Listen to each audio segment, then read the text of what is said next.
going to show you some cute dogs, though. Yes, yes. If you're just waking up and still under the duvet, you might want to stay there because it's pretty freezing, as Carol was saying, outside over this bank holiday. Quite a difference from last time. But let me show you this, because these are the 16 Rottweiler puppies that were born. A vet scan originally showed just 6. Did you say 16? 16. I don't know how you managed to miss 10 in a vet scan. But nonetheless, they were expecting 6. They've got 16.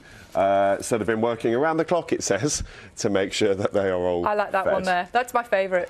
That's basically how I feel this morning. Is the mum doing well, though? Well, you would hope so. All are well, apparently. Yes. What does it tell us? Yeah, near Blackpool they were born this morning. That's So so they're going to keep cute. one, so the rest are up for sale.